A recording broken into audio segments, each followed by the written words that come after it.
Hello student, कैसे हैं आप सब। Hope you all are doing very good and fine. So this side Priyanka Khanna, your biology educator. So welcome back to our channel. बच्चों, जैसे कि counselling का सेशन चल रहा है, हमारे स्टूडेंट्स हर एक छोटी इन्फॉर्मेशन, जितनी हमसे कोशिश हो सकती है आपके लिए, हम छोटी से छोटी information related to the counselling लेके आ रहे हैं। इसलिए अगर आपको कोई भी चीज़ में डाउट होता है तो आप कमेंट सेक्शन में जरूर बता सकते हैं, जिससे हम आपके लिए न्यू वीडियो उस पर्टिकुलर टॉपिक पे लेके आ पाए। ठीक है, सो बच्चों स्टार्ट करते हैं। आज हम बात करते हैं स्टेट काउंसलिंग के ऊपर। अभी तक हमने जो भी बात करी वो गवर्नमेंट काउंसलिंग की बात करी, जो ऑल इंडिया के जरिए होती है, हमने उस पर सारी बात करी। ठीक है, अब हम बात करते हैं स्टेट काउंसलिंग की। अभी तक हमने ऑल इंडिया की बात की, अब हम स्टेट की अगर बात करें तो बच्चों, जैसा कि हमने पहले भी आपको बताया, 15% ऑल इंडिया के लिए होती है, तो हमारी 85% स्टेट काउंसलिंग, स्टेट के लिए सीट्स होती हैं। ध्यान से समझिएगा कि स्टेट काउंसलिंग के लिए सबसे इंपॉर्टेंट फैक्टर क्या है, डोमिसाइल।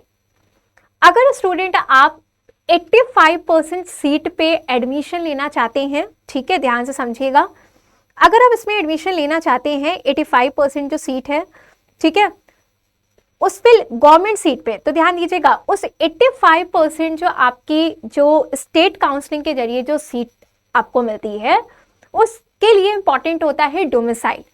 आप किस स्टेट से हैं, उसका कहाँ का आपका डोमिसाइल है, ये बहुत इंपॉर्टेंट पार्ट होता है। ठीक है, लेट सपोज कि अगर हमारा अगर हम बिलोंग करते हैं यूपी से, तो हमारे पास उसका डोमिसाइल सबसे इंपॉर्टेंट है, होना चाहिए। अब डोमिसाइल का क्राइटेरिया सबका अलग अलग होता है, अलग अलग इन द सेंस कि किसी स्टेट की डोमिसाइल का क्राइटेरिया होता है कि अगर आपने वहां से स्कूलिंग की है, ठीक है, तो आपको वहां का डोमिसाइल मान लिया जाएगा। अगर आप वहां पे सेंट्रल गवर्नमेंट के एम्प्लॉयज है कई साल से, तो आपको वहां का डोमिसाइल मान लिया जाएगा।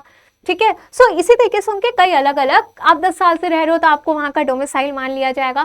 तो कहने का मतलब है कि आप जिस भी डोमिसाइल के क्राइटेरिया में आते हो, आप उसी स्टेट की 85% सीट पे, गवर्नमेंट सीट पे आप अप्लाई कर सकते हो। ठीक है, आप वहां पे एडमिशन ले सकते हो। सो आई रिपीट अगेन कि अगर आप जिस भी स्टेट के डोमिसाइल से बिलोंग, आप पे जो भी क्राइटेरिया अप्लाई होता है, ठीक है, आप जिस भी डोमिसाइल के क्राइटेरिया पे अप्लाई करते हो, होते हो, तो वहां पे आप 85% जो सीट है, तो 85% सीट जो स्टेट काउंसलिंग की है, उसके गवर्नमेंट कॉलेज में आप एडमिशन ले सकते हो, उस स्टेट के गवर्नमेंट कॉलेज में आप एडमिशन ले सकते हैं।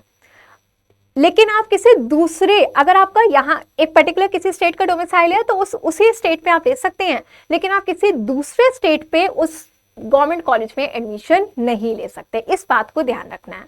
ठीक है, सो बच्चों ये एक बहुत ही इंपॉर्टेंट पार्ट है। ये तो हमने यहाँ पे 10 year government and central government ये लिखा कि अलग अलग जो पैटर्न होता है उनके डोमिसाइल क्राइटेरिया, सब स्टेट का अपना अपना अलग एक तरीका होता है। ठीक है, सो आपको ये देखना है कि आप किस पर्टिकुलर स्टेट की डोमिसाइल, मतलब आपके ऊपर कौन सा डोमिसाइल क्राइटेरिया अप्लाई होता है, उसके हिसाब से आप स्टेट काउंसलिंग के लिए बैठ सकते हो, आप एडमिशन ले सकते हो। सो आई होप इस बात का आपको क्लियर हो गया होगा।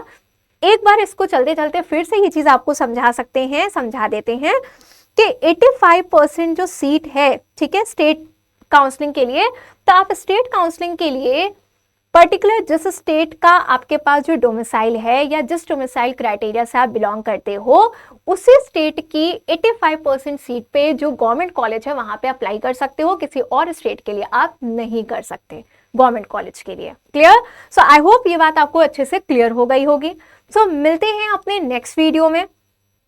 नेक्स्ट आपके प्राइवेट कॉलेजेस के लिए क्या तरीका है, क्या क्राइटेरिया है, उसमें मिलते हैं।